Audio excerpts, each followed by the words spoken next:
Hi, Taylor. Thanks very much for joining me today on the Financial Planner Life podcast. How are you doing? I'm good, thank you. Yes, thanks for asking. No worries. Thanks so much for joining me. Obviously, Taylor, I've been reading loads about you in the online publications. Obviously, you've got your own magazine as well, putting stuff out there. You're getting seen and you're getting heard. So I'm really pleased today that you've come on the podcast, because a lot of what I've been reading, I'm really keen to ask you some questions, because I think it's going to inspire, especially some of the younger guys coming through who are thinking about becoming financial planners, who are just starting out. But I also think as well, some of the more established advisors who might not be, you're a bit worried about perhaps taking a leap almost into the world of being directly authorized and self-employed. And I think you've got some great experiences around that. So really keen to find out a little bit about that. So Taylor, the first question I always like to ask really is, how did you end up getting into financial planning as a career? Okay. The honest answer is I completely fell into it, Sam. So I started out working, without going into too much detail about how we got to this point, but I was working self-employed for a few banks.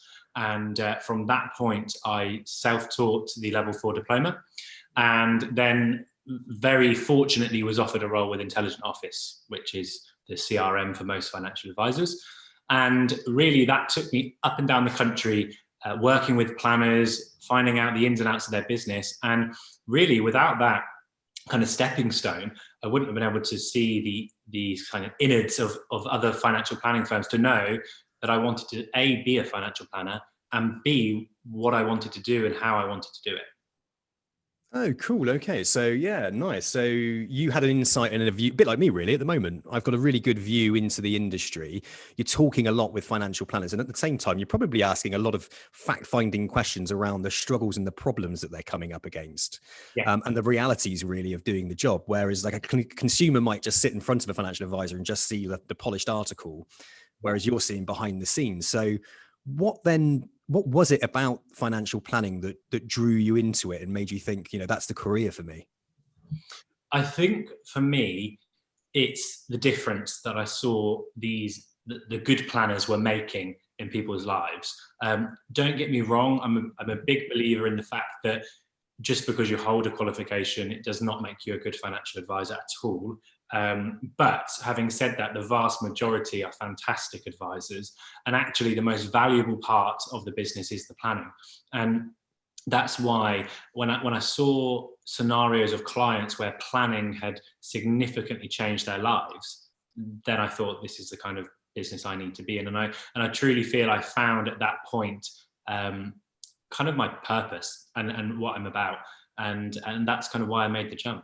It wasn't so much about the money. I mean, that's all very interesting. I've always been interested in money and how money works and grows and invests. So I always read up on things like that. But it was very much linking the two together for me, money and life-changing stuff.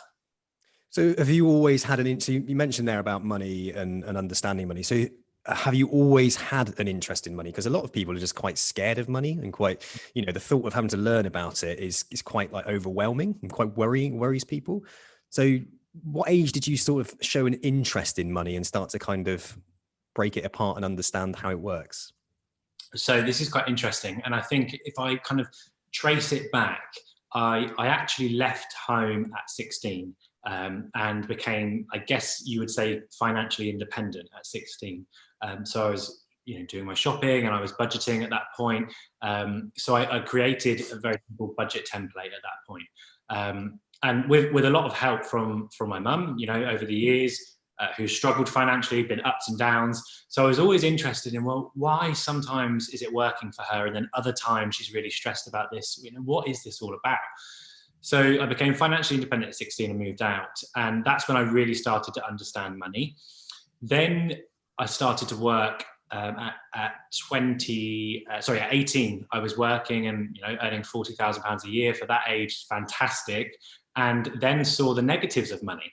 When actually you start to think you've got too much, and then you end up with credit cards. And so I had to dig myself out of that point, which I did fairly quickly. And then I thought, I understand money more than the average person here, so I need to sort of harness this. So then from there on, I guess I was just reading more about money and about investing. But I can honestly say I didn't actually understand it until I had been up and down the country in each advice company, even after studying the qualifications, which might shock you. I didn't really understand it in full because I was studying without ever seeing a pension statement. Mm. My family, my background and my family, they've never seen a financial advisor. Mm. It didn't even understand what that job role would have been. And unfortunately, there are so many families in this situation that could do with some advice, but have never had it. So that's kind of where I came from. And do you find, okay, so very early on then, making that emotional connection to money as well? You're talking about your mum and the ups and downs of what your mum went through. So it's just, in the back of your mind, you're thinking, well, how can I help my mum be Sure. better with money? What could I do to learn myself about money to better improve my relationship with it? Experiencing both being quite young and being financially independent at quite a young age, but also having some income, all of a sudden thinking the bit of the bee's knees, realizing that when you start to earn more money, you spend more money. Sure. So you've gone through that sort of journey, haven't you, of the emotional connection with money and how it can actually make you feel. Do you see that as being a big part of financial planning as well, is the emotional connection to actual money? And you mentioned there that there's a lot of people that don't seek financial advice. Sure. And could, without a shadow of a doubt, just do with somebody sitting down and even basic finances, going over their basic finances to help them understand a little bit more. Do you think that's a big barrier to entry, is people's emotional fear, if you like, to money?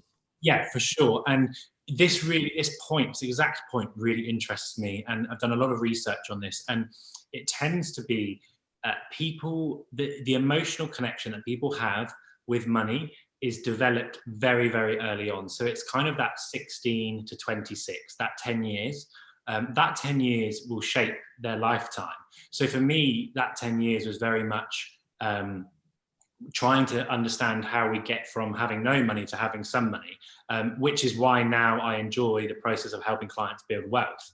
And you find it similarly with people who had that period, that 10 years of their life. If it was a market crash, they're quite risk averse generally when they go forwards. And so the research is behind this. And so it's usually that 10-year period in your life that forms the connections. This sorts to shape it. I mean, there was a child psychologist that commented on a post a little while back around when we start to learn about money and we start to form certain behaviors. And apparently it can be as early as like 4 or 5 years old that we start to can be molded and can be shaped into thinking about saving and the positive effect that can have, and how then you start to ingrain and build that thought process, that behavior. Yeah. It's really interesting. I think there's a lot of people, and again, we can bark on about this forever, but education in school in respect to financial education, there isn't a great deal there that prepares you for the real world. You tend to learn through doing, and unfortunately, there's so much temptation, more so than ever. We have so much access to consumerism and buying things that we just are. It's not our fault almost as human beings. We're being shown things like, Christ, you can bring your phone up and just press a button and get a meal delivered to your front door now. I mean, there's so much that we're battling as to how to save money. And then you've got these apps that are coming in that are helping you squirrel things away and whatnot to make it easier for you to do it. But I think, that's a really interesting point about the sort of the access to being able to spend nowadays is much more open. So if you actually look at it, when I was at school, there was no educational piece on budgeting, for example. No educational piece on pension. No one knows what that is when you leave school. Now, if that was in place, I feel that then when I transitioned into a lifestyle of influencers and Instagram and products being rammed down our throat and social pressure to spend, if you were deeply rooted in understanding a budget, you would have an easier way of understanding your limit. And this is why I think a lot of people my age are in eye-watering amounts of debt at the moment. Social pressure to spend, going out, meals. It's an influencer lifestyle that we're living in. And unfortunately, the educational piece of the budgeting and the looking after your money didn't happen for a lot of people. It's such an extreme version of keeping up with the Joneses. Yeah. When I was younger and you were taught sales, it was all about selling off the back of keeping up with the Joneses. One of the very first jobs I ever did was knocking on people's doors and trying to get them to change over, product providers and stuff. And it was always about, John around the corner's doing it. and if they're in this little kind of row of houses and John's got the nice new car and the windows in the, that done, then, oh shit, if John's doing it, I better do it. So we're in this kind of like super duper world of keeping up with the Joneses, and it's just intense. So you can kind of start to understand why. And I think what you're starting to see very much in the Australian market, American market, and now in the UK market is what I would consider financial coaches that are influencers. They're starting to become this kind of go-to influencer, if you like. And I had a chap on the podcast called Emmanuel Asuquo, and Emmanuel is very much positioning himself as the financial advisor, the Black Martin Lewis, talking to the Black community about financial planning, which they haven't really ever had. And he's talking about simple things like mortgages and where you're spending your money and the psychology of why you're doing it. Stop trying to catch up with everybody around you and just start looking at what you can afford. If your pocket can afford Aldi, go to Aldi. Don't go into Waitrose. That kind of mentality around it. And what he's doing is just really unique. It's really lovely and really interesting to see, but it's free content. He's putting it out there and he's building relationships with people and sort of tapping into their worries and their concerns, because we all want these shiny, nice cars, nice house, and all those types of things, but we're all, pissing money up against the wall, and it's a nightmare. What do you think about that? Do you think there's a place on Instagram and Facebook, social media in general, for financial planning? No, the answer is, I guess, no. But I think a lot of these people, they don't need the traditional financial advice. That is the core of my business. They don't need that. A lot of it is psychological and emotional, as we were saying before. So a simple example is an overdraft. I find, and from my experience with clients, friends and family that have been, up to their eyes in an overdraft, and they say every month, I'm going to pay money off, and they never get out of it. Yeah. And psychologically, I think that the problem there is that zero balance, when you balance at zero, but you have an overdraft that takes you to minus 2,000, suddenly minus 2,000 becomes your zero. And that's when you run out of money, not zero. They're really dangerous vehicles. So I think it's more of an emotional thing in terms of educating. Well, actually, that's not your money. You have enough. A lot of people don't believe that they are enough. So they feel that they need to buy more things, or they need to have the shiny new car. And that's something that I've struggled with as well. Just sort of growing up and going through the early 20s is, well, do I start with a BMW? And now I'm back to a small Corsa, because I realize I've completely detached myself emotionally from buying things, and I've realized that I have enough in what I have. I'm getting there with that. And I was never really a massively materialistic person, but I've become more aware of what I need in life. Do I really need the things that I want? I went through a bit of a headache of trying. I run a business, and it's like when you run a business, when you're running your business, trying to buy a house, for example, can be quite difficult because it's dividends, it's salary, and and you never really can. I don't know. And then when you're running a business, you've got this image of yourself as being prestige. You should have this, you should have that, and people look at you and think, well, you run your own business. Why haven't you got a nice big house and all that kind of stuff? So you start looking around and compare and despair.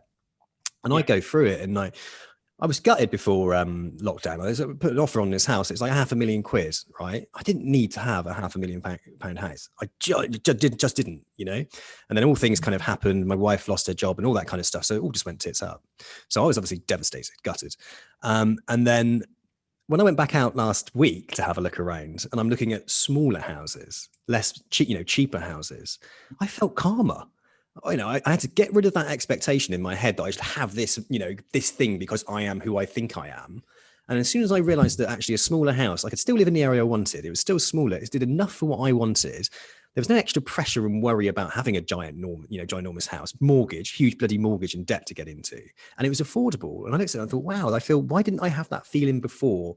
And it's because you're driven, aren't you, by this prestige and the want and the need to have more. And that's a bit of a bitch.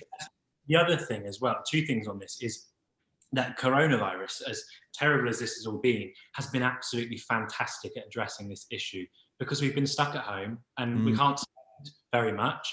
We can't drive our flashy cars very far. And so that it's been fantastic in that level, in that respect. So I think, that's the first thing. And the second thing is, as Brits, we don't like to talk about money, and No. that creates a really big problem, because by not talking about money, and then you look at the neighbours and it's keeping up with the Joneses, but what you don't know is that that's all financed. You know, their BMW is financed, their new hot tub in the garden's financed, so we keep up with them, and we're all just heading the same way. So I think, to answer your original question, if we invest in that emotional intelligence with money, then in terms of impact, that will be really fruitful. Yeah, and that's the thing, isn't it? It's that and what I'm seeing is financial advisors adopting that approach, being more emotionally, having an emotional intelligence attached to financial planning. But there's still that divide, I think, between people going to see a financial planner because they feel that they're not worth it, that they shouldn't go and see a financial advisor because they don't earn enough money. And that's a lot of people out there that probably would have, if they did think that they needed some financial advice, they'd have walked into a bank and probably got some form of financial advice back in the day. Whereas now with the RDR kicking out all the bloody advisors in the banks, and there isn't and the model of financial advice really being minimum 250k transfer, minimum 250k investable assets. People don't want to go and see a financial advisor, and then the financial advisor doesn't want to waste his time talking to people. That's the reality of it. So there is this gap, isn't there? So we can say, oh, people can benefit from it, but the advice industry also needs to offer that advice in a way that is beneficial and accessible to somebody that isn't going to, it's not going to make them a great deal of money on a yearly basis, Yeah. And I actually think in that respect, I don't think that a lot of that is an issue from an advisor perspective, because I think there are a lot of advisors, younger advisors, that would quite happily take on people with much lower values or people that are starting out. But it's the sheer time to do the regulatory side of things that takes it up. So I think we've got miles and leaps and bounds to go on the regulation, and to get that to some level where we can profitably service small clients. Okay. Yeah, absolutely. I think that's exactly right. And what do you think the solution to that actually is? Do you think it's like a fixed fee type approach? A bit of tech app involved in that, limiting the amount of paperwork and etc. that needs to be done for those individual clients, off the shelf type products? What is it? Yeah, I think it's two things. I think firstly, it is balancing risk. So if we have somebody who is young and doesn't have a pension and just wants to start one out, how can we reduce the paperwork for the advisor and make sure that the PI insurer is happy with that, etc., etc. So understand that it's a lower risk case most likely, and therefore less paperwork potentially needed. That's number one. But number two is actually adapting to the model that psychologically we're tuned now into paying. We are used to paying everything subscription-based model. So it's your Netflix model, it's your Amazon Prime. We're used to this model, yet financial advice is a percentage on your assets, and it really confuses people. So I think if we want to attract the younger individuals, we've got to work out ways that we can change our thinking. Yeah, absolutely. Absolutely. Cool. Great. Well, talking about the younger generation, you are in essence one of the 1% of financial planners that are under the age, I think, of 35. Yeah.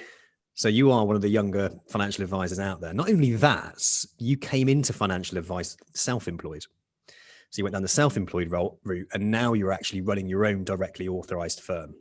Mm-hmm. So there's a lot of what you've done that not everybody does. Not even people who have been in the industry for quite some time would take the leap and the plunge into that entrepreneurial side of running your own business. So I'm really keen to find out a little bit about that, and also find out your journey about how you got into it, and perhaps some of the barriers and the challenges you came up against, because I think the story will appeal very much to the next generation of financial advisors coming through.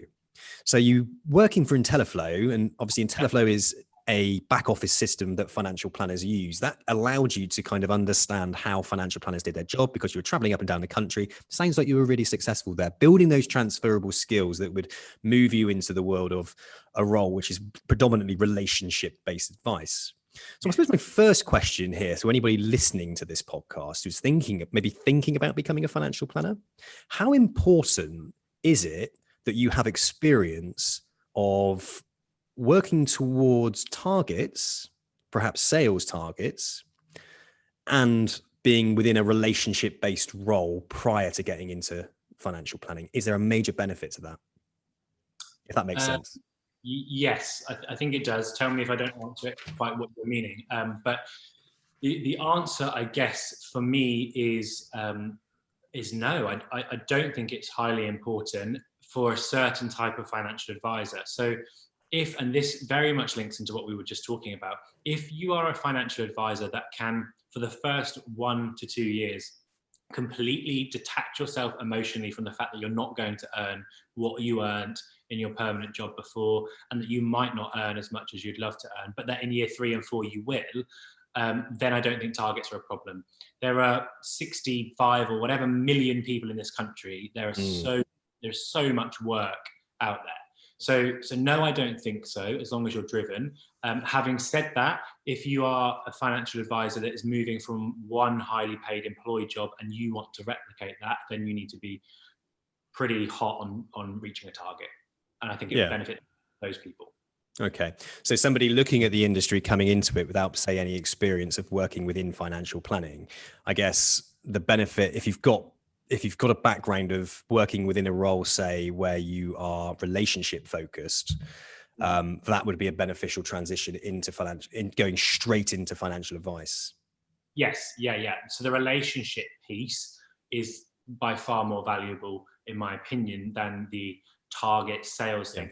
Ultimately, the thing is, Sam, you don't have to sell at all in this industry. You just have to help people. So you have to help people understand their money. And if you can do that, you've sold yourself. So I'm not a salesman, never have been, never feel like I am. It's just helping. And if you can do that, then you'll be absolutely fine.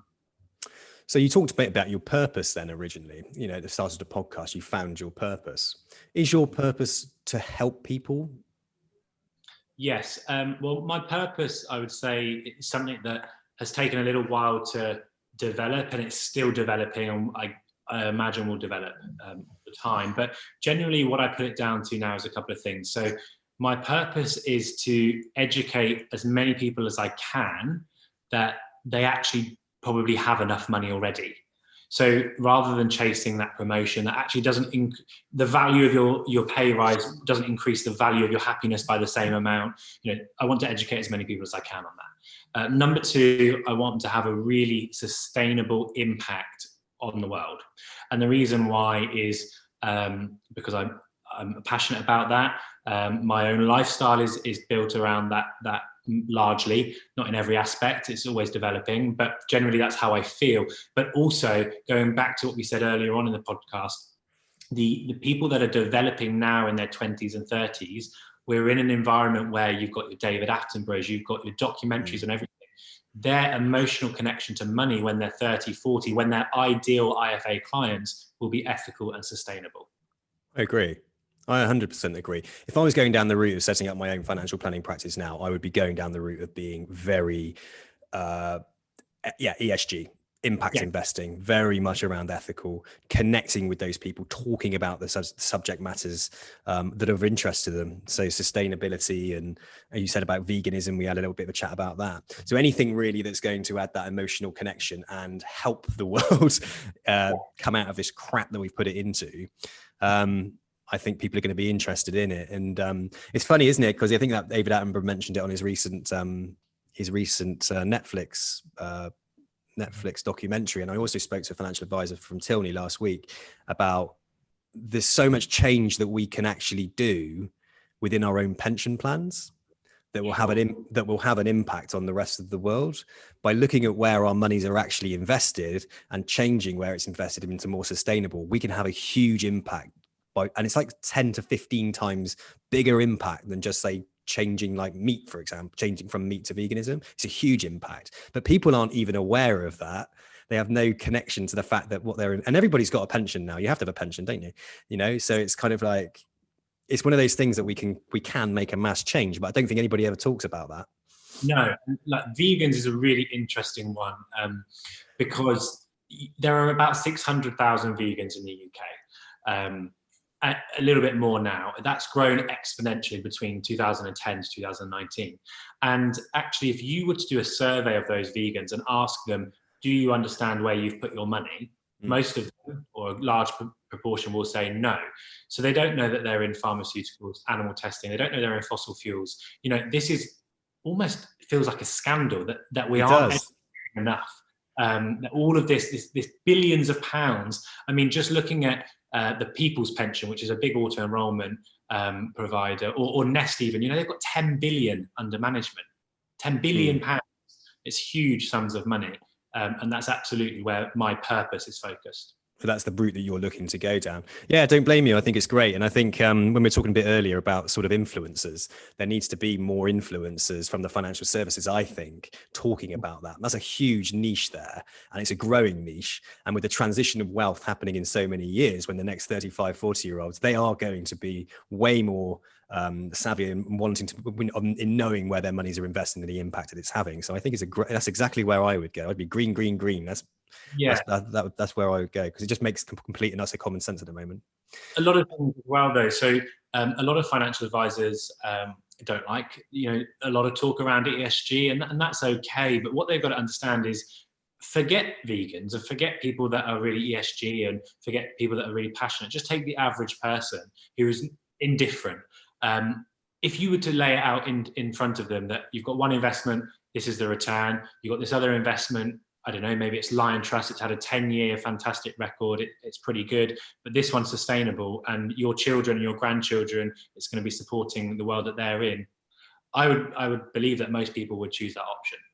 Yeah, exactly. It's also giving people the choice, which is what it's all about at the moment, isn't it? It's like, here's what this is the impact that your investment is actually having. Are you okay with that? And not everybody, some people might be like, well, I'll put 30% in that and I'll put 70% in that. And also people are starting to think about their next generation within their families anyway. So if they are saving up for the future, someone's talking about ethical investments and they've got a couple of grandchildren they absolutely love. I've got a daughter, 4 years old. I watched something like that Attenborough program, and I watched lots of other, programs, do some research into it. And I'm worried about the future for her, so if I can do something now that hopefully might help impact her future and her kids, even if I'm thinking like, Christ, I might live to 100 years old. God knows how old she's going to live to. And then she's going to have children. It's like, that's 200, 300 years there, and you're thinking to yourself, like, where's this? Hopefully this world's going to be in the right place. But no, I agree on the ethical stuff. I think it's really cool. I think that's exactly the route to go down. Okay, cool. So you were doing your studying for level 4 diploma then, whilst you were at IntelliFlow. Is that right? No, before. So I completed it, and IntelliFlow, or the recruiter for IntelliFlow, approached me and asked me if I wanted to combine my level 4 knowledge with my training. I was training for the bank, so with my training experience. What was that like as a job then, the IntelliFlow one? Because that sounds quite interesting. Yeah, good. So learning and development consultant, great team, really friendly team. It was really interesting. What I took away from it most is it was the most valuable year that I had spent in any job. It's the only year that I've been employed.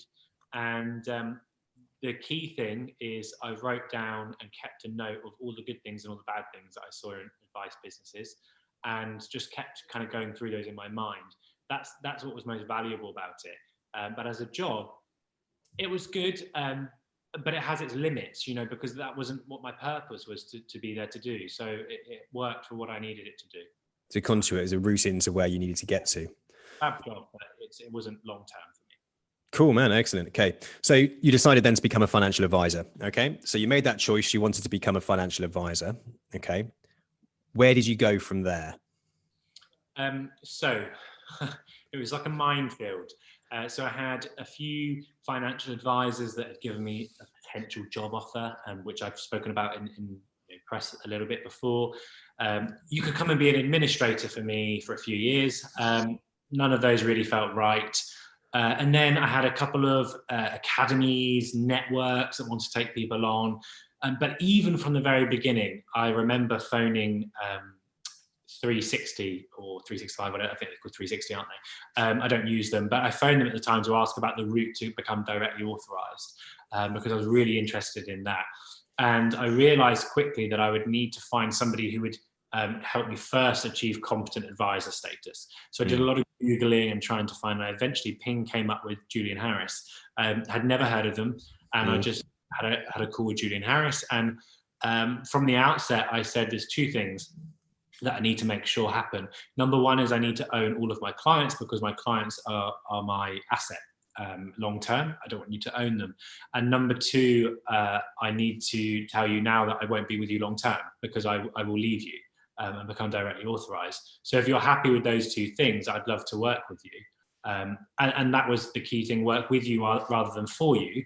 And Julian, who is fantastic, said, that sounds absolutely brilliant and I'd love to help you on your journey. So off we kind of went, and true to my word, I got competent advisor status, did a fantastic job for them, became an AR, set up Universe, and then took it directly authorised. Okay, so you joined Julian Harris then. Very interesting that you were so open and so knowledgeable also at that early stage as well, around the understanding that the clients are your assets and that you didn't want anybody to have that ownership. You had that sort of foresight and understanding. Now, not everybody does, even people that have been working on an employed basis as a financial advisor for some time. So that was, where did that come from? Did that come from questioning financial advisors when you were at Intelligent Flow? Was it you just understanding the role? Where did you get that information from to allow you to kind of to have that foresight? So I did have one or two advisors on my Intelligent journey that kind of gave me that kind of knowledge and said, if you ever do it, one thing, make sure you own your clients, number one. But also from other advisors that I saw, let's say they would like to brag about how much their business would be valued at if they sold it. And then I quickly understood the mathematics behind assets equals long-term plan. And you can work out the bit in the middle, and then you end up with the solution of the fact that you just want to own your clients. Fabulous. So you had your level 4 qualification, you've had that honest chat with Julian Harris there, and fantastic that they must have looked at you and just thought, you know what, fair play, he knows what he wants to do, and this would be the right thing, is to help this chap on his journey. So when you were in there then, let's talk about cash status, because it's something that comes up obviously a lot with anybody that doesn't have a great deal of experience being a financial advisor, and they get knocked back because of it. So let's talk about cash status. Just explain to us your journey around cash status. Okay, so I found it quite straightforward, in all honesty. The reason why, and this would be a big tip that I would give to any new advisor, is I kept within my comfort zone. So as a financial advisor, I'm completely vanilla. And that's how I explain myself to clients. I don't do anything risky. I don't do anything out of the ordinary. It's vanilla. It's pension. It's an ISA. It's protection. So I stuck to my boundaries, and I promised myself that if I came across a client, even if they were going to pay me £10,000, I wouldn't go through and put that as my cash journey if I wasn't 100% happy. I've got years ahead of me to go through the complexities and earn that client later down the line. So I went through CAS with quite simplistic vanilla clients, came out of CAS, and my business is very sort of vanilla work, still is, but now I'm starting to get some complexities, and now I build on that. So okay, cool. I think it can become really overwhelming for a new advisor to think they've got to know everything. And they've got to know a broad understanding of trigger points when they might need to talk to somebody about VCT and EIS. They just need to understand the vanilla to start with. And again, it can be very overwhelming for a new advisor. When you're sitting there and you're doing your qualifications, that's overwhelming within itself. So people are like, I've got to know everything that's in this book, because that's what, if I do this qualification, I read this book, that's exactly what it's like to be a financial advisor. And then they think they're going to get into a financial advisor role and they've got to do absolutely everything straight away. And that's a really good bit of advice there, is that to get through your competent advisor status, especially if you're going down the route of being an independent advisor, directly authorized, which you eventually became, was how quickly can I get through competent advisor status? What type of client should I be dealing with? And how can I make this really simple for myself? Sounds to me you've got a really, your brain is very good at simplifying process to get you to where you need to get to. Would you agree there? Is that you will? Yeah, and it's also, so I'm really brutally honest with myself a lot of the time. So what you can, if you're really overconfident and don't like to tell yourself that you shouldn't be doing something, then you could be somebody who goes through competent advisor on those simple vanilla cases and then tries to, win over some massive business on some DB stuff or whatever you decide to do and really come into problems. But I was honest with myself that you can only, your scope of knowledge is what you've gone through. So do that and do that well, and then build on it. And I think from the simplest thing, so somebody starting out and doing their qualifications, when you actually think about it, you're going through a textbook. In that textbook, you never see a pension statement. You never see one. So how on earth do you understand? You don't even understand how to get a letter of authority to a provider. Those were the hurdles, not the knowledge and not the tax and all of that. And that's what I stumbled with first, and I had to really get to grips with, is the fact that when you're sat with a client in front of them, they are not going to ask you to do a tapered annual allowance calculation on the spot. You know, you just need to know trigger points as to when you then need to go away and work it out. And that's what I think a lot of new advisors get overwhelmed with. Yeah. So the initial meeting really, it's my understanding here is with a client, when you sit down with them, is to kind of put them at ease. Is to kind of put them at ease, ask some really good fact-finding questions that build a relationship and a confidence and a trust that you know what you're talking about, and that you can go away and create a solution that's going to add some value to their life by hopefully understanding their current situation from a brief conversation and where they eventually want to go. And you'll kind of hopefully come back and sort of say, do you know, when you were talking about wanting to retire at 65 with this much money, well, this is how you can do it. But actually, you don't need to worry too much, because you could actually retire at 60 if you do this or do that. So it's that kind of understanding the client situation, the emotional connection to them, building that relationship. Because in the first initial meeting anyway, you're not getting paid, are you? You know, it's a fact find kind of, I'm going to tell you what I can do and add value to you. But if you want me to do it, I'm going to go away and do the work, but it's going to cost you a few quid. Yeah, that's it. Yeah. And actually, one thing that even I'm still battling with now to improve is I talk too much. Now, when you're in that first meeting, you don't really need to talk very much. It should be the client doing the talking. And as a brand new green financial advisor, I just talk. I wanted to get through that fact find. And I thought, I cannot have a box missing on here. What if I don't have the national insurance number? And certainly, I've quickly learned that it doesn't matter. As long as I understand what they're trying to do, I can ask those questions later. Yeah, it's about establishing straight away, is there a need? Can I add value to this person? Can I improve their life situation? And then, but I suppose as well, that's what anybody does going into any job. They're trying to do everything they possibly can to make sure that they don't muck up. And there's a lot of pressure and worry upon yourself. And also you've got aspirations and ambitions. So you're probably thinking to yourself, if I don't do this, I'm not going to get to where I want to get to, because you've got those goals and ambitions in place, which obviously are driving you. Very interesting now, Julian Harris. So self-employed, say, when you're going through that process, were you an RI with them, were you? Yes. So like I was an advisor with Julian Harris. Yeah. You had your business card. It was Julian Harris. Okay, cool. Just through CAS. And as soon as CAS finished, I became Universe.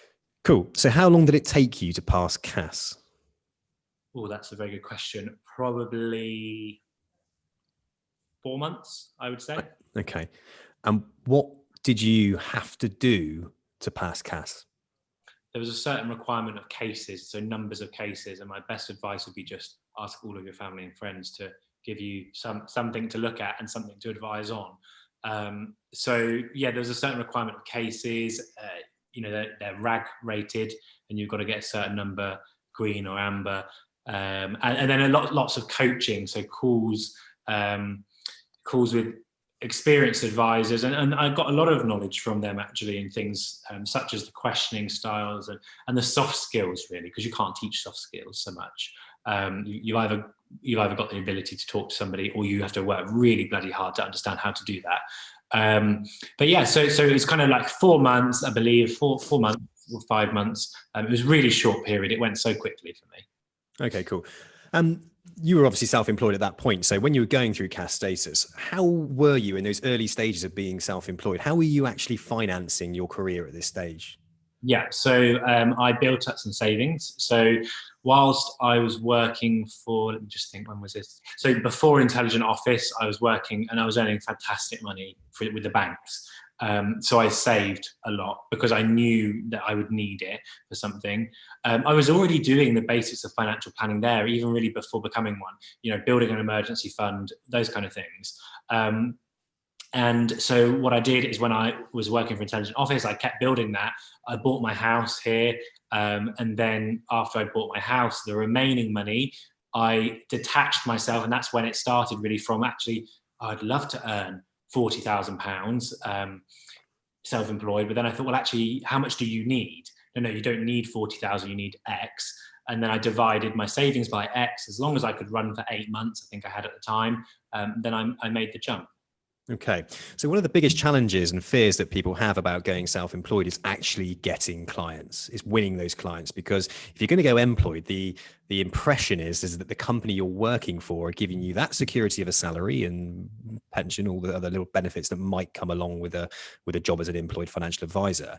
But they're going into a company where hopefully the experience of that firm is going to also help them generate clients.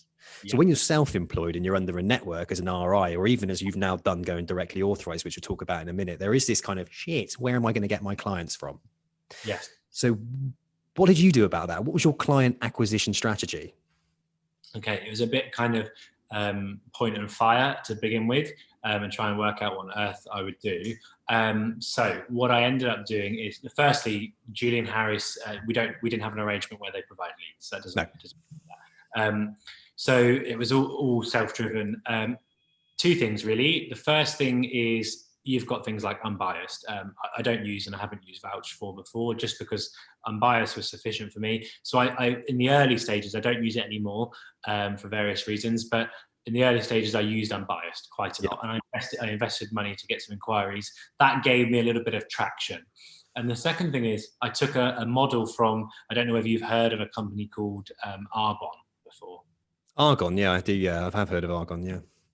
Yeah, so they, so it's kind of like a toiletries company, but That's they have right. Yeah. a very successful sales model. And one of the things that they introduce is, I can't remember what they call it, but essentially on a piece of paper, write down 100 people that you know or that you think you could talk to about what you do, and go and talk to them. And that's pretty much how I started. And once you do that, then you get referrals, and it builds and builds and builds. And quite honestly, now it just organically grows. That's a really good bit of advice, because that's a kind of multi-level marketing approach, which is Yeah. like go and see write down 100 people that you know within your circle. Yeah. Even if you're not 100% mates with them or anything, still write down their names and approach those 100. I think that's like a really solid bit of advice for anybody starting out in financial planning, is that there must be, if you can write 100 names down, go out and approach those 100 people. Interestingly, out of those 100 names you wrote down, how much business did you actually write through that approach? Quite a lot, to be honest. And the actual answer is I haven't got through the 100 yet, because that's a lot. That's a lot of people. Yeah. The other thing is, I think we're so afraid to approach people. And I picked up a very good tip from Richard Branson on this. And what he does in business is, if he approaches you and he says, would you like to buy virgin cola or virgin water purifier? And you say no, he says, okay, no problems, have a great day. And he moves to the next person. He doesn't let his day get bogged down. And it's really hard. Even now, when I have a client that says no, it knocks you a little bit. So I try really hard not to do that. So if you have 100, just keep going through, and obviously you're going to get some yeses, and you'll build your business that way. So to answer your question, a really high success rate on that, because they know you. Yeah, and I think as well, it's again, it's like it's not eating the whole cake in one go. So again, if people sit there and they think, oh, I've got to do some, I've got to get online, I've got to have my website, I've got to do some social media marketing. That's a massive thing at the moment. If you're not on social media and you're not on video, then you're not making any clients. The perception is that, because that's how the world looks at the moment, everyone wins loads of business because they put loads of videos out there. Yeah. Obviously, it has its place and it works. There's things like digital marketing, lead generators. So you're kind of overloaded, aren't you, with all these kind of multiple ways that people promise that you can write business. And of course, all this costs money. And by simply putting 100 names down on a piece of paper and approaching what I would consider to be warmer people as well, who know you, it's a great opportunity and a great way to write business. And it's so simple. It's like 100 households, go out to 100 households, and you'll start to work out what your conversion rate is. And it might be 1 in 4 want to buy something from you. But when you get to number 10, your pitch as well is infinitely better than what it was when you were at number 1. And first ones for me were just absolutely cringeworthy. But it's also it doesn't necessarily have to be direct approach as well. So, for example, I've got a few people on my friends list who I know. And sometimes the list doesn't have to be physical. It can just be in your mind, because we've got a list of friends. It's on Facebook usually. Yeah. So you just kind of work through that. And usually we have more than 100. We have hundreds.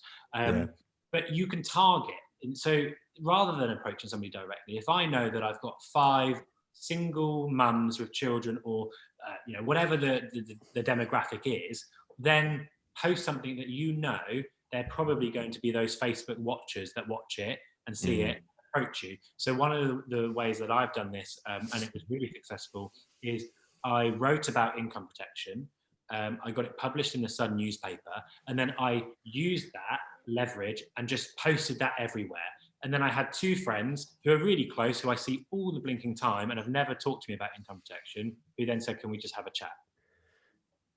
Didn't even have to say it myself. And it was an income protection product. It wasn't some complex investment solution or anything along those lines. And again, that's that, you don't have to go out and sell loads of crazy investments or in complex investment solutions. You can start in the beginning in selling selling protection propositions. You don't have to bog yourself down with absolutely everything, do you? No, and protection is an interesting one though, because there are some pitfalls there, without going into too much detail, different between indemnity and non-indemnity. Either you're going to sell a protection policy and receive a massive lump sum now, but if Mr. John cancels, then suddenly as a brand new advisor, you've spent that money because you're trying to earn your income. So I'd always write protection on non-indemnity. Okay, cool. Is that just covering yourself there, are you? It just means that you receive it's not so great when you're starting out, but you receive this recurring amount each month, much smaller. So if somebody, I see. Yeah, because basically with protection, you've got 2 ways of receiving your money as an advisor. The first is, give me all the commission now, but if the client cancels within the first 4 years, they will claw back some of that money that you've spent. Right. Okay. Whereas what I did from the beginning is I never wrote it on that basis. Most advisors do. I didn't, because you can write it on non-indemnity. So they divide that amount down to monthly amounts. And if you cancel, it makes no difference to me because I'm just receiving it monthly. So after that first year of writing protection, I then had only gone 1 year into all of the fees I'd earned. So I knew I had 3 years more of what I had done in year 1 coming in. So that's a really nice way of building recurring income. Yeah, that's great. I didn't know that. Oh, thanks for sharing that. I think that's a really good bit of advice. Great stuff, that is. Okay, so Julian Harris then. So you got your cash status, got it in 4 months. Was that quicker than you thought? Yes, much quicker. Yeah, cool. So at that point, Julian Harris, see you later. You're off. What happened then? So I got the cash status and I set up Universe. Okay. So Universe is, so the name is a bit strange, but the name comes from 2 things really. In my own personal life, I believe that everything happens for a reason. I believe that the universe will work things out. And number 2 is that I believe the universe is all-encompassing. It's an all-encompassing thing. So therefore, my advice would be all-encompassing. So I would kind of treat my clients like I was advising mum. And if I was happy to tell mum to do that, then that's what I would present to the client. So that's kind of why the name Universe started. So I set up Universe and the clients kind of were liking that. And then I took Universe directly authorised from them. So when you left Julian Harris and went across and set up your directly authorised firm, why was it so important that you had a directly authorised firm? Control, really. So being able to, for example, the most simplistic answer to this is marketing. So if I want to be somebody who is an influential person on social media and I want to be posting every single day, you imagine the complexities of sending each video to a compliance team for approval, to come back to me a week later and then post it, and the topic I was talking about is completely irrelevant now. So for me, it was about owning what I wanted to portray and to be able to do that quickly and to move quickly. So that's one element, but also a challenge. So financial advice is a big challenge, but then I wanted to understand, well, how do I run a compliant business? Because I think that from a client perspective, if they understand that you are directly authorised and regulated by the FCA, that's a big thing. And do you think your clients, excuse me, do you think clients are concerned about whether or not you're directly authorised or an appointed representative? Yes, because I used to have a lot of clients that say to me, who on earth is Julian? Who are this Julian company? And so I imagine if I was, I don't know, Taylor Beavis as part of Quilter or whatever network I'd be, there would always be people that would say, people are really switched on now. And that's mainly driven by the investment from the FCA in adverts about scams and pensions. They're really switched on. So they want to know. Whereas if I can now say, yes, I myself have to, communicate with the FCA, I'm directly authorised, it's really reassuring. And I talk about it. So even if you were an appointed representative and, you said Universe was an appointed representative, at the bottom of your website, it said, I don't know, 2-plan or whatever. Yeah. That would still be picked up, you think, by clients. They're astute enough to recognize that, well, who is this 2-plan and what are they doing? Yes, some. Unfortunately, some absolutely have no idea what they're even looking at a lot of the time. But it's growing. Younger people my age are really astute, and they think a lot now before they sign anything, before they read everything. So it's definitely the younger clients that pick up on. Okay, so Julian Harris, over to being directly authorized. How long did it take you to become directly authorized, to go through the process? Yeah, it was 10 months, roughly. It's a long time, isn't it?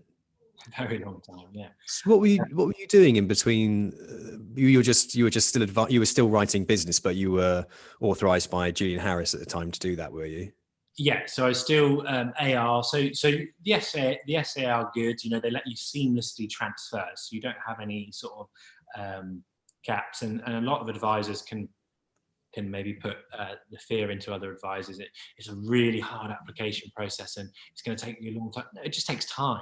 And as long as you're happy with time, there was no real difference for me. I was Universe this side and I'm Universe this side. It's just I've got a whole lot more work to do this side every day than I did when I was at Julian Harris. So you set yourself up as an AR Universe underneath Julian Harris and then transitioned it across. Yeah, smart. Yeah, absolutely. I get that. Okay. I thought there might have been a gap where you were Julian Harris and you decided to go AR at that point. Okay, perfect. Nice transition then for you. Going down the DA route, so the last question around DA really, but sort of going down the DA route, there is a lot more work that you have to do as a financial advisor. Yeah. Has that been, being somebody that hasn't run their own business for that long, was it a bit of a shock to the system how much more work you had to do being directly authorized? Yes. It wasn't so much, and I'm not going to lie, yet the answer is yes. It wasn't so much that I had a lot more work to do ongoing. I underestimated the sheer volume of policies, procedures, and sort of templates that needed to be put together. Because I guess the simplicity of my business being just one advisor, I thought it must be quite simple.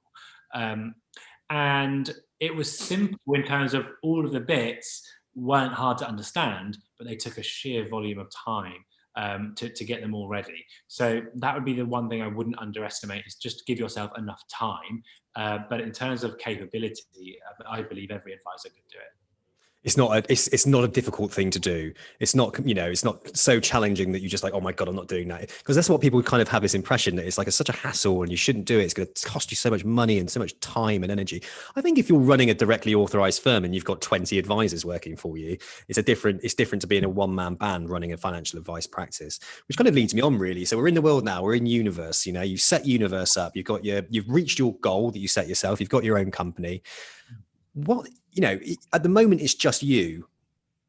Have you got aspirations? Where does the journey it's sort of just beginning, but where does it go for you, Taylor? Are you looking to hire people into it? Are you looking to build a big brand? What's your sort of goal here? No, not really. So I'm not looking to build, I'm looking to build a strong brand is the priority. I'm not looking to take on more advisors at the moment. That may change, and my priorities may change. But the main reasons behind it is that is when your time starts to sort of be used up in other ways. I do not want to be the director of a wealth management company doing just managing advisors and dealing with compliance problems. It would detract away from my purpose generally. So I think at the moment it will be just me. The only time I can see that increasing is if there's a way that I can support a younger advisor to come in and help them along the way. That would be the only time I see myself growing. The long-term plan for me is to build a highly profitable business that I guess that one day I would pass on to somebody. Okay, so pass on to somebody or potentially sell? Oh, I mean sell. Yeah, oh, Sell. absolutely. Okay. So you're looking at a kind of build something up, exit. Okay, brill. Yeah, again, from what I know, I used to run an IFA acquisition business as well called Gunner and Co. So I'm similar to you in the sense that I had a good understanding of what makes a strong financial planning business, Yeah. absolutely, I'll be doing exactly the same, building that value, thinking about the exit and building it up and building it for yourself. Directly authorised route. I don't know if I would go down that route because I don't think I don't think I'm organized enough to run that side of a business. Like I've got a business partner who takes care of the technical side of my business, really the operations, and I like the marketing and I like the sales side and all that kind of thing. So I think I would struggle that way, and I would prefer to be an AR and do it that way, but still retain control of the clients, which you can actually do. Yeah, absolutely. And I'm the other way around. So the marketing and all the bits that you created, that I have to outsource because I'm not. So it just swings and roundabouts. You can't be all. I had a big. I'll tell you what, Taylor, you and me then. I'll come in. I'll take care of the marketing. You do the financial planning and all the operations, and we'll build this superstar business. You and me, mate. Yeah. You too, mate. So okay, cool. So you've got Universe. You've put that in place. Okay, so fantastic. Now, one thing I've noticed is that you seem to be out there. If I type your name into Google, which I did, a lot of articles have come up, and you've been out there. So you've obviously been investing in some PR. Yes. How did that come about, and has it been beneficial to you? Okay, so it all started at the beginning of lockdown, and essentially I had absolutely no real understanding of personal branding or leveraging personal branding before then. So what I decided to do, and the decision to do this came completely from the heart rather than from a PR perspective to start with. I was sat in a meeting. I'm a treasurer for a charity. I was sat in a meeting with a charity, and we were talking about how this pandemic is starting at that time, and how funders, big funders like the Big Lottery that give us money, were moving their focus to helping with the pandemic. So that was going to leave us financially with a hole in the charity. So I was creatively trying to think of ways that I could help, not just my charity, but charities generally, and how to set an example. So I decided, well, okay, look, I've had a great year. I could get by for 3 months without earning another penny because I've got existing clients in terms of new business, I mean. So what I'll do is I will carry on as I'm doing, bring on new clients, and every single penny that I earn from the new clients, they can choose which charity they want to give it to. That was the complete catalyst for it. And I wasn't shy to shout about it. So I wrote to New Model Advisor, I wrote to other publications, Financial Times, and said, this is what I'm doing. Why don't you support me? Because we could potentially get other advisors to do the same. And that's where it started. And then when that started, I had this massive blow up of response from the community. And then I really realized that, and new clients as well. And I realized that actually this is the smart way to do marketing. And then I've built and built and built on that. And that's kind of where we are today. And I've just been asked along the way organically, could you write a piece here? Could you do a profile piece? I did a big profile piece in NMA. And that's kind of how it's developed. It all started from that.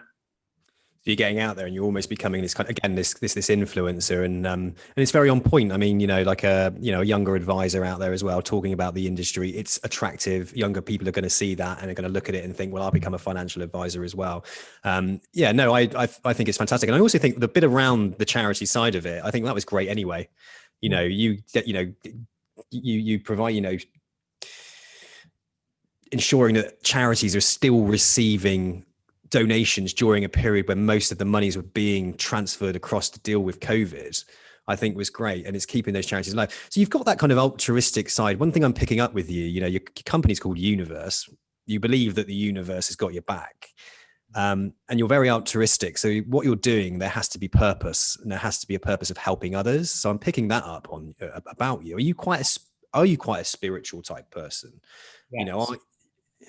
I am, yes. Sorry to interrupt. I am. I'm kind of the woo-woo person who would see a white feather on the floor and jump up around thinking it was amazing, or the kind of person who on the office desk has a crystal, a crystal that is their work crystal and helps them. And I don't believe those things actually do anything. I really don't. What I believe is that they allow me to latch onto a focus. So I know that if I need to get some work done, I pick up my work stone and I put it by me, and it makes me focus. And I know that if I see a white feather, it's signaling to me to put positive thoughts out there to get back what I want. And every single time it works, every time. And it's not because the feather's done anything, it's because I've changed my mental state. You're giving yourself that kind of taking yourself away from what's going on in your mind and attaching it to something else, and that something else is a positive force that's guiding you and looking after you and protecting you and leading you to something that's good. Yeah, absolutely. Yeah. So spiritual, yes, I don't have any beliefs about spiritual or any religious side to it. It is purely a mechanism for me to focus my mind, because I mean, look at depression, look at that. I mean, that's a pandemic in itself in our country. And if I can do anything to help my mental state when I have ups, downs, whatever, that's what I latch onto, and that's kind of how I do it. So interestingly, running your own business, I run my own business. I have done for some time, and I've had my fair share of battles with anxiety, addiction, all sorts of stuff. I found it very stressful, and work has been a catalyst for that. What, apart from your crystals and white feathers, what else do you do to kind of keep yourself mentally in check? Because it's quite lonely, isn't it, on your own? Very lonely, yeah. So a couple of things. So to keep myself in check, collaboration over competition. We kind of touched on this before, in the fact that there is so much work out there for advisors. We're not in competition with each other. So building a really strong network like Next Gen Planners, that's amazing to keep you sane within the industry. To keep you sane outside of the industry, that would be charitable work. When you're meeting with people that are really passionate and really positive, that really helps. I find my biggest challenge as a business owner is the sheer emotional ups and downs. So you could go from at 9 a.m. sealing the deal on a client to at 2 a.m. having a rejection or a negative email from somebody else, and it's a roller coaster. And if you're like me or like you generally don't have people to bounce off of. And the people that you do have close to you are all employed. They don't understand, and they don't understand the world you're in as much as you sit. So you almost don't have the energy to want to explain it to them. So I find in those scenarios, what I do a lot of is YouTubing TED Talks. And I listen a lot to people, coaches like Marissa Peer, not just coaches that are coaches for coach's sake, but real credible individuals. Marissa Peer is absolutely fantastic. So I listen to her a lot, and that generally gets me through anything. Yeah, I agree. I like to listen to podcasts. Rich Rolls is one of my favorite. He's he's an ultra runner, but a very successful ultra runner. He's voted like one of the fittest men in the world. He's like in his 50s.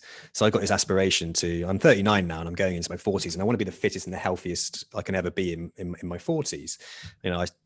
I lived quite a terrible life, a bit of a naughty life for during my 30s and my 20s. But now I want to be the fittest and healthiest and the wealthiest in my mind, but health is wealth type mentality.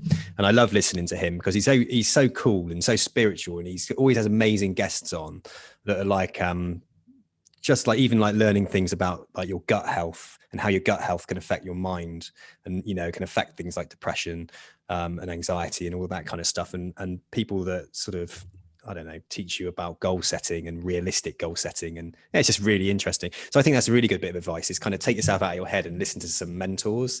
And it was interesting what you said there about is it the Next Gen platform, isn't it? Yeah. Yeah, you see, I need to get more involved with these guys because, well, I've got a plan myself around Financial Planner Life being a platform a community platform for financial planners to come in and not only pick up sort of training and development, but to be mentored by those that are in the industry already. So it's a kind of like a self-sufficient, self-sustaining kind of community, and people learn from each other and they can log into it and get advice and help, but it's all live and it's driven by the people that are within the community. So I'm kind of on the verge of doing something like that, because I think there's definitely a kind of, you were bang on it really, because when you're alone and you're on your own, it's hard, isn't it?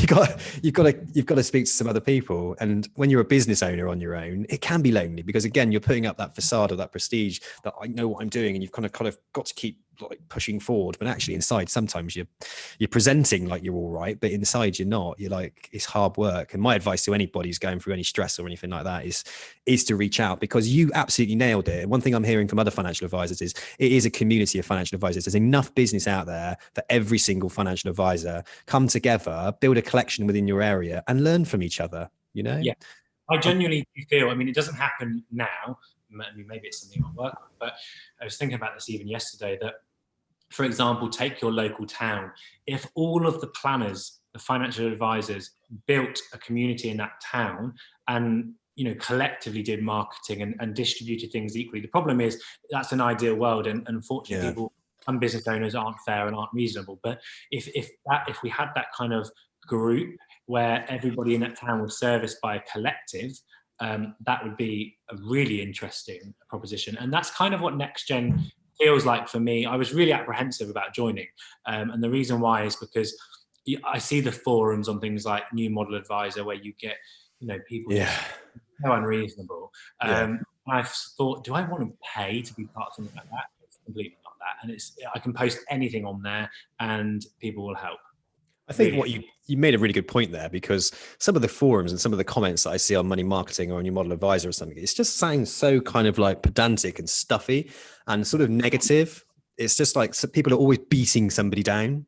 And it's like, stop trying to beat somebody down, because you're giving a really bad impression that the industry is really like stuffy and you have to know everything about everything. And, you know, there's all this element of I am this and I am that. Even like IFAs bashing like restricted guys or whatever, you know, it's like there's too much bashing going on and not enough support and not enough help. And bringing that personality to life. And this is what I was trying to do with the podcast, really, is to sort of show, because a lot of people come to me and say, I want to be a financial advisor. There's no content out there. So it's just like, look, listen to my podcast and understand the realities of what it's like to be an advisor. And so many people are learning from it and loving it. And it's giving them the kind of, oh, great. Yeah, I could do this because that guy's done it, you know? So no, it's really good. So brilliant. So you've got your own business, Universe, love it. You're running that at the moment. How long has that been going for? That's been going for just under 2 years, I believe. Yeah. Fabulous. Okay, cool. So, okay, well, let's talk about that then. So the first 2 years, what would be your biggest piece of advice to somebody who's starting out, self-employed, running their own business?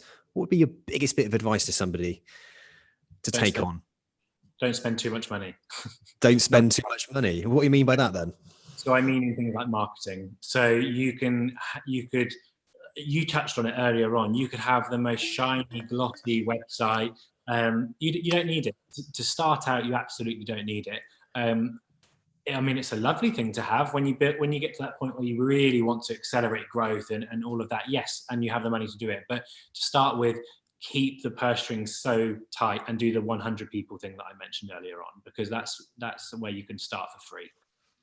And I think that's, again, a fear thing, isn't it? People think they've got to have everything in place. They've got to have this, you know, wherever a client turns, they're going to see some information. They're going to have this, they're going to have that. And it's very easy to fall into that trap. And marketing is a very dangerous thing. And I spoke to, and it's expensive. You hit the nail on the head. Absolutely expensive. And I spoke to, I had a guy on a podcast who built his business, Philip Instone, and he built his business purely off of acquisitions. So small client book acquisitions, so buying through, retiring IFAs. Yeah. Now, he hasn't got a big shiny website. I couldn't find a bloody photo of him online. Yeah. You know, there was nothing there, but yet he's built a really great, directly authorized one-man band business with like 70 million under management. Yes. You know, and he just showed me, and I thought, you're absolutely spot on. Because he was kind of questioning me about the branding stuff. Do I need to do it? Do I need to do that? And I was like, well, no, you don't actually, because you've just shown that you can build a business without this kind of belief that you have to have all the marketing in place. Yeah. And I thought that was quite, it was unique, because not everyone does that, but it just shows you. Yeah, you're right there too. In terms of the marketing side of things, you never sit in front of a new prospect and they're never going to ask you, can you show me your newest advert that you've released? I mean, that's never anything on the agenda. So really, marketing is just a way to get from A to B. So from where you are now to sitting in front of a client. And if you can do that with your friends and family and your friends of friends first, well, do it for free. Don't pay for it. Have you built any kind of internal marketing at all that you just manage yourself? So things like HubSpot, are you using any marketing software for emailing, texting, or LinkedIn or anything along those lines? Nothing. Absolutely. You're doing it all yourself. Spent zero on any marketing. Oh, cool. So completely organic. Well, which kind of leads me on then, really. So that list of 100 people that you contact, is that Yeah. where the bulk of your business is actually coming from? Or are you winning business through your own efforts through social media? So what I thought is, and something I wanted to keep a hold on in year one, was actually having too much business from friends and family, because you create this kind of unrealistic year, if you like, Yeah. because you've only got one dad and one mum, for example. But, no, so at the end of the year, the end of year one, I looked at all the client bank that I'd acquired, and it was about a 70-30 split. 70 not friends and family, believe it or not, 30%. And I built the 70 through things like unbiased connections with accountants, things like that. I had the benefit of being self-employed for a number of years. So I'd worked with a few accountants already on my business, my other limited companies. So I kind of had some connections there. So it kind of came from that. But no, my base is largely actually people I didn't know beforehand. Okay, cool. Great.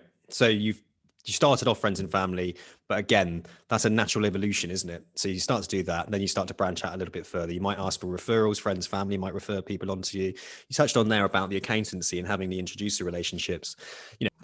So introducer relationships are relatively quite difficult to actually build. Did you find that? Yeah, I find they are really difficult to build, mainly because accountants generally know an IFA to refer to. So from an accounting perspective, they're just so busy with their day jobs a lot of the time, getting their accounts done. And then if they need an FA, they'll refer to one. So you can get those relationships built in a couple of ways. Number one is by offering something different or extended to what they currently do. Number two would be personality, and that's really where I win those connections over. I don't have a lot of them, but it's generally they know Taylor's really friendly. He'll chat to you with no sort of 50-year-old straight man in a suit. And number three is I guess you could compete on cost, which is not something I do. Okay, cool. I think also, do you think that traditionally financial advisors always look at the same people for referrals, so like accountants and solicitors? Because there's a couple of different, let's say a financial advisor focuses on professional football players, then his introducers would be agents as well. So he would look at the agents who represent the footballers. If someone was entertainment, again, the same sort of thing would be agents. But as we're talking about, ethical, etc., then surely like connecting with perhaps, I don't know, something that's kind of, I don't know, like a masseuse might be dealing more with people who have a bit more money. So health clubs, those types of environments where someone with a bit of money might be going, but also has a kind of focus on looking after themselves, their well-being, ethical, and things that might come across. Do you think financial advisors need to spread a little bit further and look at other introducer relationships and stay away from accountants and solicitors, which sounds like it's completely saturated? Yeah, I think so. And I think you actually hit the nail on the head much earlier on without realizing it. And it's something that's coming and it's new for my business, and something that I'm going to be writing about shortly. Is how you mentioned health equals wealth, which is very weird because that's a phrase that we've been battling around here in the office and with my partner. So my partner Rich runs a fitness platform which is about to be his full-time job, and we're actually merging the two. So health and wealth, because there's huge sums of research behind the two linking. And actually, like you say, people can be introduced from somewhere else, and maybe they start by going to his fitness service and they get the health sorted, but they know that their health is wealth and they want to sort it out. So we're looking at tie-ups like that. And the first way that we're starting that is kind of in reverse. So all of my clients are going to have access for free to this fitness platform, so they don't need to pay to go to the gym anymore. And that gym money, because they have 20 classes or so a week, they can invest that and do something different with it. So each one of my clients will have access to that shortly. And it's something that I want other planners to do also. That's really interesting. Do you know what? You talk about the universe. I'm a big believer in people being placed in front of me.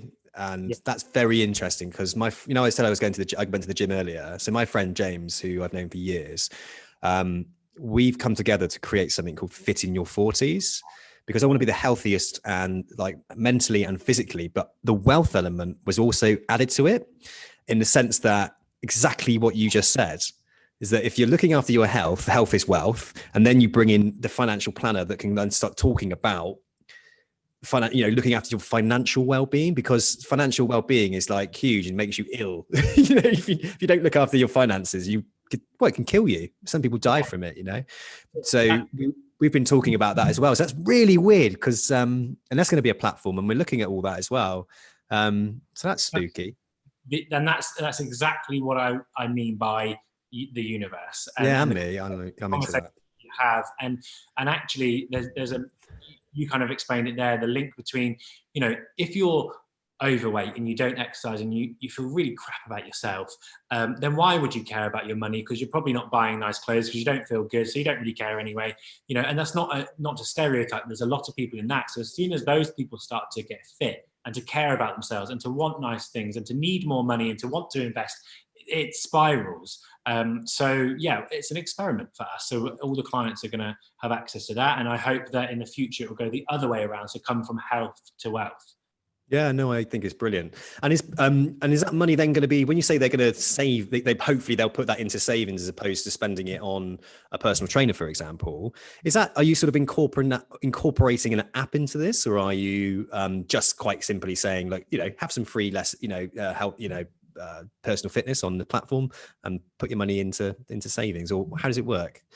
Okay, so it's called Richer Fit is the platform, and essentially my clients will all have ability to click on a link. It's branded as Universe, and they can register for their membership. It is just like a gym. So imagine a gym, but it's all online. So there are classes all through the week. So they're all free for the client, and it's free forever as long as they're a client of Universe. So there's not a limit on how many classes they can go to. The retail price of that so there's lots of people that are members of this Rich Fit platform already as individuals, and they pay about £40 a month to be part of Rich Fit. So it's still cheaper than a lot of gyms, certainly down this way. Yeah. But my clients will save even that £40. They won't pay a penny for it. And do you, within that as well, then, do you provide, so on the platform itself, will there be a section where you're also, it might say like wealth is health, and all of a sudden somebody who's interested in their fitness, going on there purely from a fitness perspective, might click on some content about money, how money can affect your health or whatever it might well be? Yeah, so I think that's not to start with, but that's definitely kind of where we're going with it. Yeah. And just lots of things like the Richer Fit platform is not just, going down the financial advice route. That's a fantastic thing because we can offer the value to our clients, but it's also going to go down the corporate route.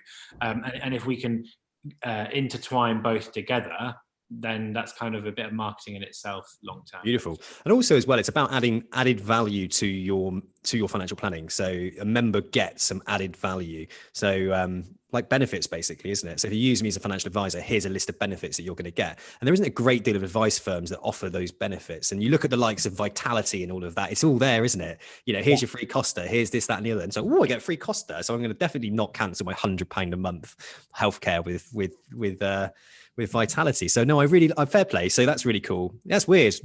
We're in that place and you're in that place. That's really cool. Because I've got a few younger clients, they will actually, some of them are gym bunnies already, and I know that they do want to go onto the platform. So for them, they actually will be saving more than they pay me in advice fees.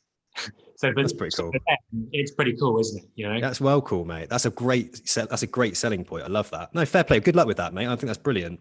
Another area I wanted to talk about, obviously you mentioned your partner, Richard. So LGBTQ financial planning. Now, I've done some research and there isn't a great deal of financial planning firms out there actively offering financial planning to the LGBTQ community. Yeah. First off, why do you think that is?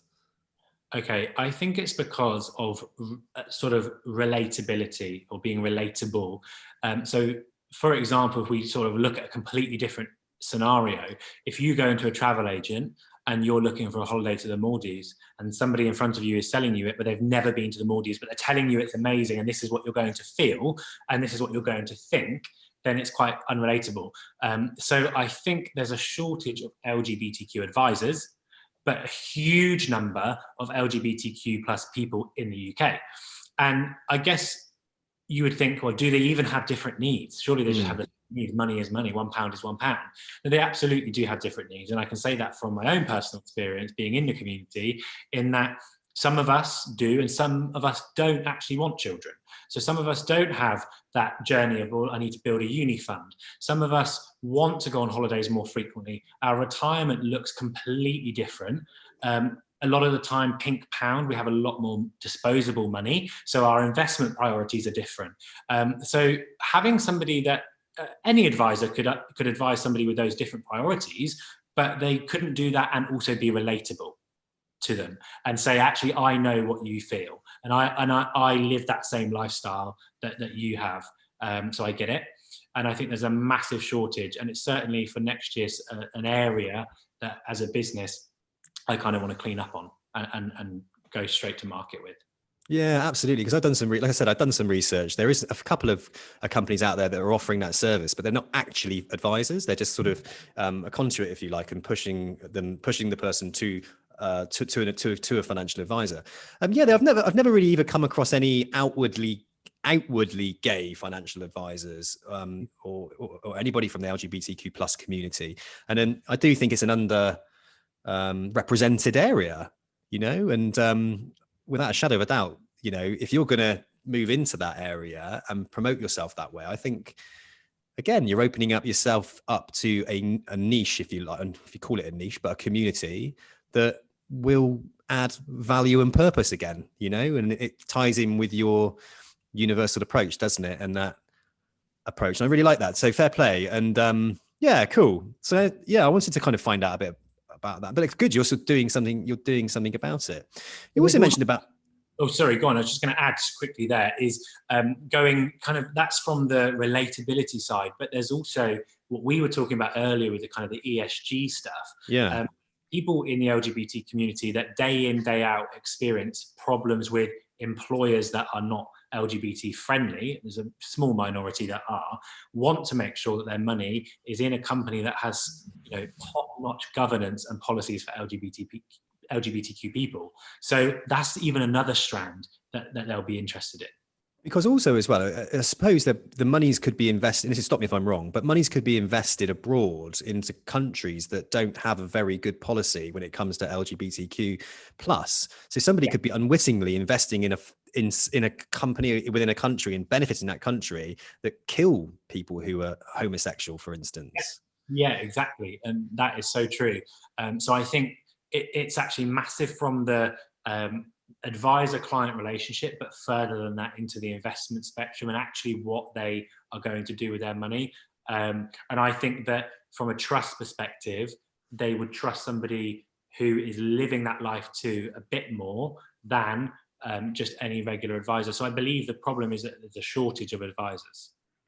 Yeah, okay. So there we go then. And this is a similar situation to the shortage of female financial advisors and the shortage of people from Black or minority ethnicity backgrounds, and I've had a couple of good guys, and I just recently had a chap on the podcast, the most recent one, I released it today, and we talked about being Black as a financial planner. So being gay as a financial planner, do you find that you have any prejudice? Do you sit down with clients and do they pick up on it or anything like that? Does it stop you from winning business or? No, it's absolutely something that was a concern, and it's terrible to think in this day and age that it is, but for me it was a concern that I might lose clients if they found out I had a partner called Rich. So what I did from the very beginning to avoid that is I always spoke about him on every first meeting. So for example, I would say, oh, have you got a wife? Are you married? Oh no. Or oh yes, I've got a wife, Linda. What does she do for a job? She does X. And then I would find some link. Oh, that's a kind of similar industry to my partner, Rich. And straight away, if they weren't happy with that, then they wouldn't come back. And if they did, then great. So I never had to deal with a scenario where they found out later on, because some people are not happy with that, and I have no issue with that. I don't want to change people, but equally, as my business moves towards an LGBTQ focus, if my previous straight clients don't like that, well, then they're free to leave. I have no issues with that, but I'm sure that they won't because they know from the get-go. And do you find in the LGBTQ plus community, there is a lack of support from financial planning? Are they lacking financial advice, or is it just like, no, they're actually fine, they're getting financial advice perfectly fine?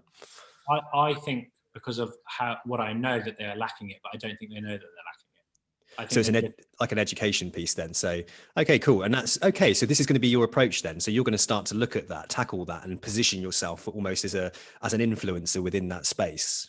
yes, absolutely. That's Oh, exactly. fair play to you. And then tying that in with ESG as well, because that does tie in nicely. So what does the next sort of 12 months look like for you then? So the next few months is a bit of a slowdown for me deliberately, because of Christmas, and it's naturally a slow time of the year anyway. But to completely upskill and research and get really in depth with what I want to know about ESG, about LGBTQ investing, and even down to a granular level of talking to companies, that have policies and procedures in place. I want to get really involved. So I've got a couple of months of that. I'd call that kind of my upskilling phase. And then after that, the next 12 months from there on is going to be pretty powerful pushing on personal branding and really getting people to understand what my purpose is. Aside from the financial advice, all of that will come once you've built relationships with people and they understand what kind of person I am. So it's personal branding, to answer your question in 2 words. Okay, so education, learning, establishing your niche and establishing your market, then content creation. So you're doing a persona map, really, persona mapping your market as well, then content creation, pushing out the personal brand, educating, and hopefully winning some clients on the inbound. Yeah, I guess I want to be able to answer the question of, why are you different to any other financial advisor? At the minute, I'm just vanilla. Well, I'm not really. I can advise you on a pension, that's fine. I want to be able to say, well, because I have all of this research in these areas. So for you, as a vegan client and LGBTQ, I know exactly what we need to do. Yeah, I like it. Really cool. Yeah, good plan. And obviously building up your recurring income is allowing you to also step back a little bit, I suppose, and focus on those kind of areas. And that's another benefit of being a directly authorized firm and building up that recurring income. You can get it to a point where you know that you can cover your bills and focus on other areas to help yourself grow. And that's a really exciting point. And that's exactly where I am at the moment, what you're saying now. So I'm at the position now where I don't take a lot of money out of the business. I live on just exactly what I need. Really conservative. I leave money in there whenever I can. And I'm now at the position where the next 12 months, because of recurring income, is kind of all done. So I know I'm not going to struggle or have any problems next year, touch wood. So it's the exciting time now. It's like, okay, well, how do I actually want to shape it then? Yeah, I like it. Fair play to you. Well, it sounds like you've got lots going on, Taylor, and you're full of ambition. And there's plenty of things in you that I think are going to get some great things going on. And we didn't even touch on the magazine that you're also part of as well. Was it Trusted Advisor? Yeah, Trusted Advisor. Which is a publication that goes out to over sort of nearly 4,000 power planners and financial advisors, sort of talking about the hot topics really of the week or the month to educate and to share again, isn't it? That sort of approach that you've got to sharing and building community, which is a big part of who you are.